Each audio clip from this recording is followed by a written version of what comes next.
Yeah, it's early morning, 4 o'clock. This is Larry. It's Friday, November 13th, and I'm heading back to the Aces and Eights GPAA claim in Nelson, Nevada. The reason I'm going back so soon, I got a little clue. Kevin Hoagland said that there's good gold about 50 feet from the parking area, but you have to think outside of the box. So that's it's not a great clue, but I'm gonna have to run with it. I think as soon as the Pick and Shovel Gazette from GPAA comes out pretty soon, it'll have this claim in there, and then everybody will be there. So I'm trying to get a jump on the crowds and get some of that good gold he's talking about before it's all gone. Well, we'll see if I can think outside of the box enough to find it. So I've got a long journey. I'm on my way. Yeah, it's a cold morning. It's 6:15 and it's only 41 degrees. So gonna be a little nippy out there this morning. I have to do a lot of quick shoveling.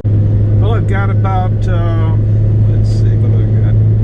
About 70 miles to go, 65, 70 miles. So that's not too bad.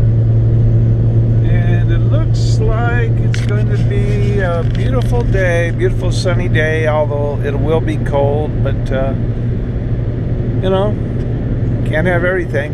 What we call cold in California, back east you'd call t-shirt weather, because I lived back there before. But once you get away from there, you're not used to it anymore. So it's in the 40s right now, and I think it's supposed to get up the hottest today, maybe 62. I might be long gone by the time it gets there in the afternoon. I don't know. Yeah, I'm pretty sure today that Jeff Williams and also Steve, they call him Desert Steve from Desert Outfitters, I think they're going to be working on a claim right above where I'll be working. I don't know if I'll actually see him today, but I probably won't have time to go up there. So let's say pass by where I'm at, I may not see him, but hopefully they'll find something too. They're going to have a few people up there. All right, so got probably about 40 miles to go. There's the Colton mine, 1897. Let's see what it says on the plaque.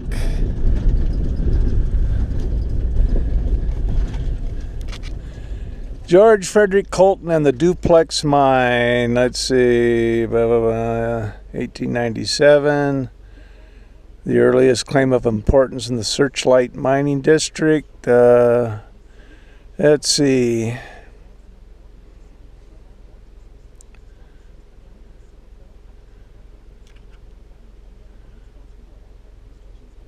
Well, all right, doesn't say a whole lot, just kind of says they or Searchlight.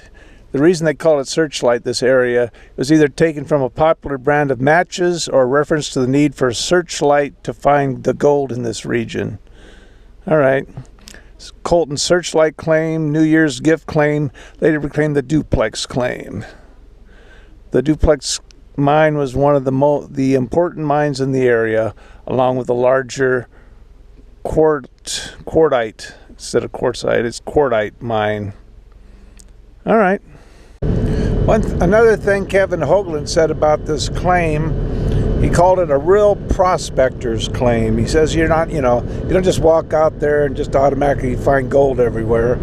You're going to have to use all your expertise. But he says it's there.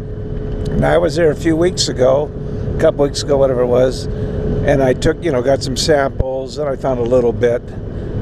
But hoping I can get on the gold a little more this time. I don't know if I will, but give it a shot.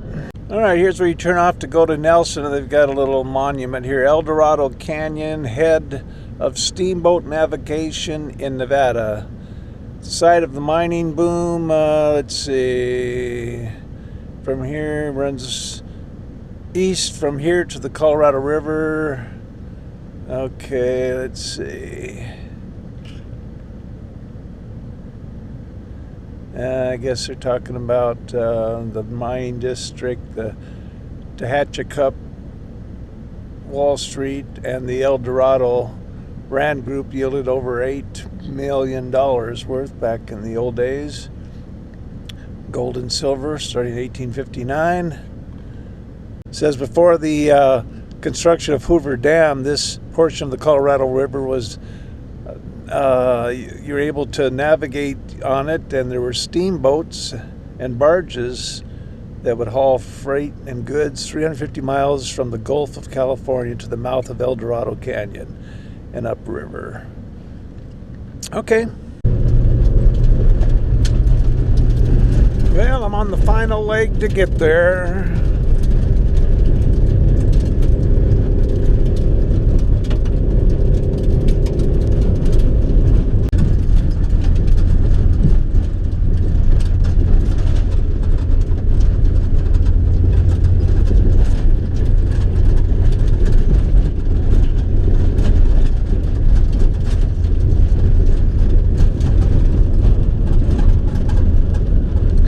Well, I'm coming right up to it.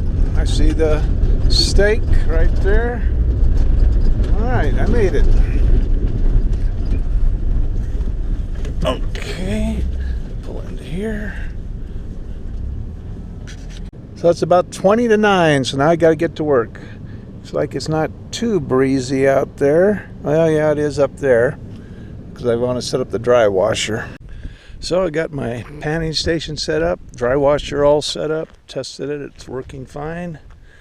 And I just got to go try to find some gold.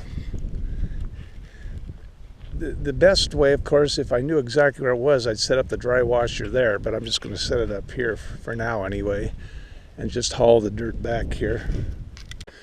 Okay, so I'm walking around trying to think outside of the box. Now, the box would tell me right here in this little creek, dry creek bed here would be a good place. But I've got to think outside of the box, so let me try to figure it out. Well, I think I'm going to have to start thinking in the box to begin with. I'm not sure exactly what outside the box would be here. It'll take a little trial and error on that. But I want to, this looks like a good place. You got a wash coming down here, then it meets up with this wash, so I'm going to try right in this area. My setup's way down there, so just have to carry things a little ways. If it proves beneficial, I could always move the operation up here, I guess. Ground here is pretty hard, which is a good thing for finding gold, a bad thing for digging. But you can't have both things, I guess. I think I'm into even a little bit of a clay layer, maybe.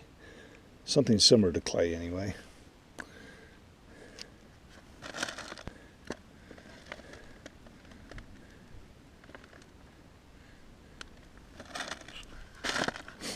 I think before I run any dirt through the dry washer over there, I'm going to do some test pans to see if I'm even getting anything at all. I'm starting to see a little more black sands, and I do see there's a micro speck there. I don't know if you can see it. Anyway, let's see if there's anything else.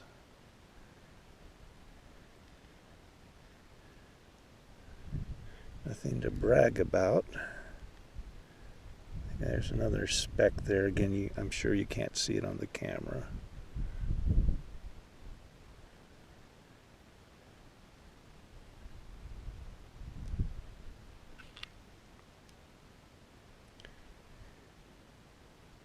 Well, one thing I can say for certainty, after running a bunch of test pans, I am not on the gold. I mean, I saw a couple little micron specks. That was about it. So I guess I'm going to have to do that thinking out of the box bit. I'll start figuring that one out.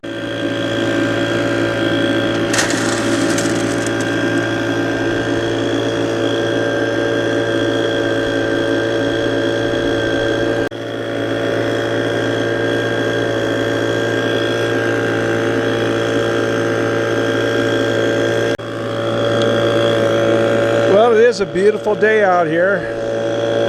It's really not too cold anymore. It feels just about right. And just going to keep shoveling dirt in here and then do a cleanup eventually. See if I'm getting onto anything.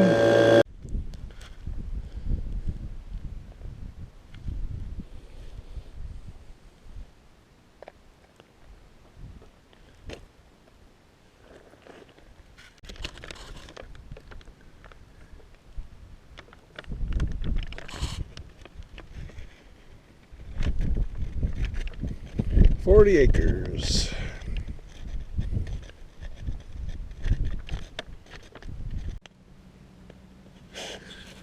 Well, there goes Steve Lindley from Desert Outfitters. I guess he said Jeff Williams is already up on the claim. And so they're going to head up there. They actually have with them the Mine Labs 7000. You know, I think it costs like $12,000, $15,000. They got that with them. But he said it's all really flower gold here. And well, I don't care as long as I find something. So I got some concentrates from the dry washer. Yeah, I think he's got one guy with him from England he's gonna take up there, he said, and another one or two coming tomorrow. We'll see. Hope I might go up just see how they're doing later. Well, I went through the concentrates from the dry washer and I got nothing, so I'm just not on any gold here. Now, Steve Lindley there from Desert Outfitters, Steve Johnson, they said I could go up and work on their claim tomorrow if I hang out here. I might just go up there to look at their operation later today. Well, we'll see. I'll see how I do here. If I do here, I'll just stick with this. I wasn't really planning on being here tomorrow, so I'd have to get a place to stay and everything. So I don't know. I'll just keep. Now they seem to think. See, Kevin Hoagland said where you park and you'll find gold within 50 feet if you think out of the box. They seem to think he was way up at some pad on the other end of this claim. It's 40 acres. I don't know if you can drive up there and that's the pad and then you pull off and that's what he's talking about. But I'm just going to have to look around, I guess. Do a little more exploring. So I climbed quite a ways up. Figured I'd get some samples on my way down. See if I find anything. So far I'm not doing too good. Last time I was here, I got a little bit. I mean, a little bit. It wasn't worth the trip, so I was hoping to do better. But so far, not so much. Not so much. Well, I'll go through the sample I got, climb up the hill now, see if there's a speck in there. Hopefully there is.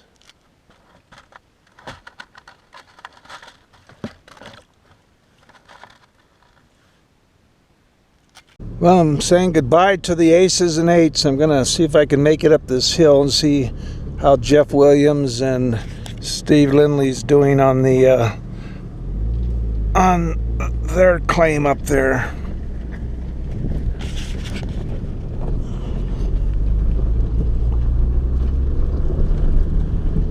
Well, I figured out how to drive to the other end of the claim. There's the post over there. That's the southwest corner.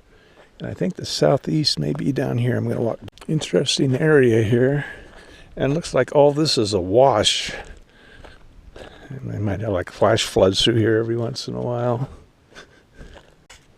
Okay, so here's the southwest corner. And Williams and Steve, they're up around the bend there on a different claim. So I'm just I've got my little pan here, I already threw my water out. I'm just gonna scoop a little bit here and there, see if I can do just a little quick pan. A couple little test pans here with a little bit of water. You can't do a real good job, but I didn't really see anything. So let me go up here where these guys are at, see how they're doing. Way up there.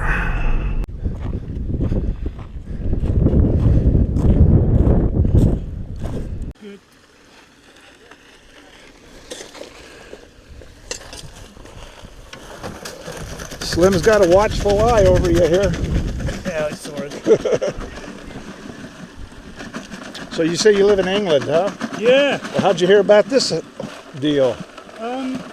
Anyway, so it's probably wider up top. Exactly. And came down.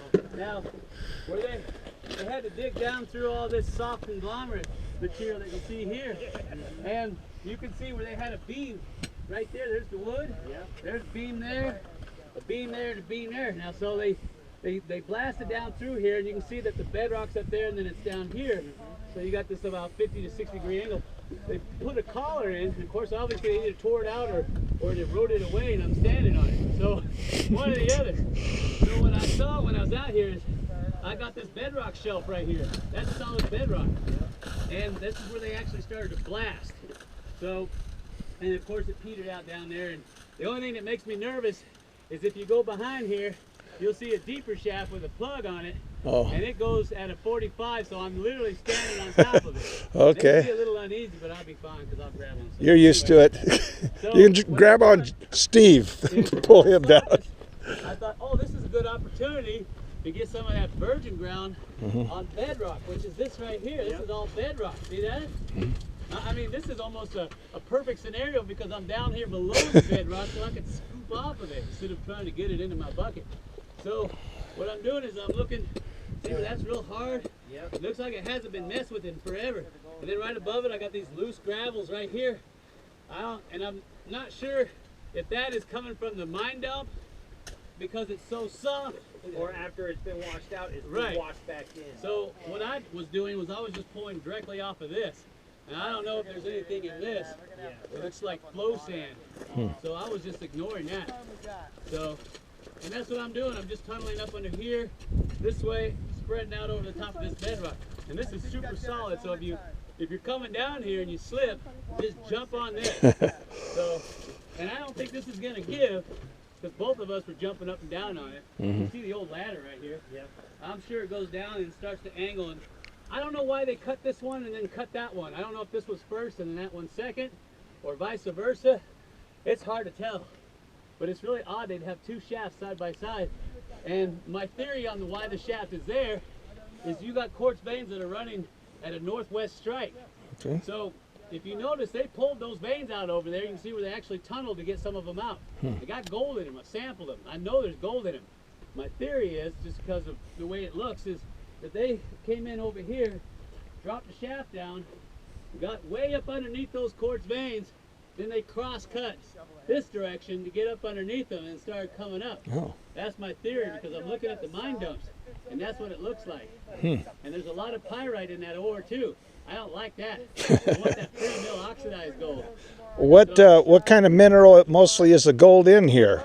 You got quartz monzite, which is inside of all this andesite. The andesite's the volcanic rock that you see. Okay. And wherever you see where it changes color to a green color, and it hosts a vein in it, that green is chlorite. It's a great precipitant of gold. It actually put it in solution.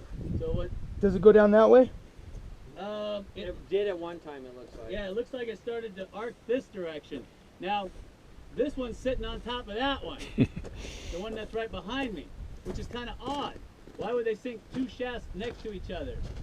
So I don't know if this is a newer one or an older one compared to that. Now that's the big one. And like I was telling him, I think they went down and at a 45 and then they crossed. Okay, here's one of the old mines here.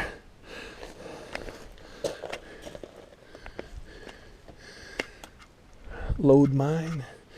So yeah, so this will be real fine stuff. It's not placer area. It's real fine stuff that's sloughing off from the hard rock here.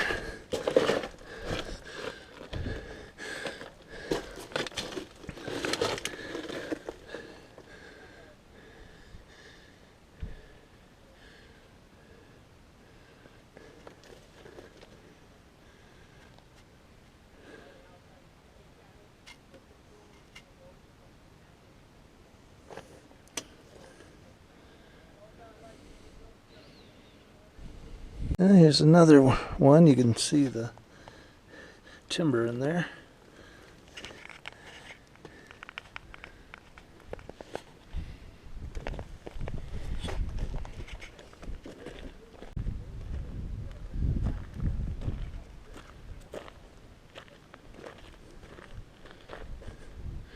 Some old building here. Looks like there might be another shaft way up there. I'm not going to climb up though, it's a little slick. And the secondary is usually RDX or some other explosive that will go off first, set off the secondary, and then that will set off your primary. So as long as you're not crazy with the caps, you'll be fine. Don't sit on them, don't bite into them. I see one kid do that on the news. Took half his jaw off. And so they probably cross-cut to see if there was anything in there. Now right here, you can see this beautiful hanging wall right here. See that? Yes. And it runs all the way to length over there. And there's a beautiful quartz vein, and it goes across that wash and connects up again. This is the one that had all the gold in it right here. And there's another tunnel right up over there where they were trying to chase it. And then there's a fault line that runs in the wash, and then the vein picks up again. And you can see where they're tunneling that. And I'm gonna get a chip sample. And I know there's gold in there, so you know what I'm gonna say. Because of the simple fact they didn't mess with it. But you can see the iron in it, right? Yeah. So that's a when good we were in sign. the vein, when we were in the mine. Remember how it was like all white and didn't have any of that red in it? But now you can see the red in it. So Yeah. that would be more likely to Bingo. have gold in it than those if they left the vein in the mine. Pushed against each other, and then they fractured open. And then this is where this silica solution came up through the bottom of a batholith. Well, this is where that fault line runs down the middle, creating this wash. And this is probably the rest of that vein that's shifted up this way. And of course, you can see they really chased it. And then the fault bends, and you can see where they popped out the side there. Well, I sampled this yesterday, and there was gold in it. Yeah. So, and you can see where they chased it. This would be considered the hanging wall. And then But the this one, is still 1800 stuff, right? Yeah. This isn't like 80s. no, this is This 1800. is old. So what you can do is you see these striation lines in here of all this formation. I've always noticed that most of your gold forms near a hanging wall. Not always, but most of the time, and there's a reason for that too. I'll go into the geological reasons for that. So what I'm doing is you've got the quartz vein here, and then you got this really soft, what's called gouge on the outside wall of the vein, which is next to this hanging wall right here, which is called country rock. And so what I do is, I don't care much about him, although I will sample him. It's this gouge right here that I'm more interested in. And he's pretty soft, look at that. I mean, it don't take much to get him out. Wow. And see how it just comes away from that hanging wall? Put your bucket under it, So- sucker. That's why when you go in these old mines, you see these smooth zones in here. And a lot of them are shear zones where the two sides have crushed against each other, or you have a fault system where they've actually split apart and it left a cavity for that silicous fluid when it was in a steam and then later a liquid down there. There's a nice little bug right there.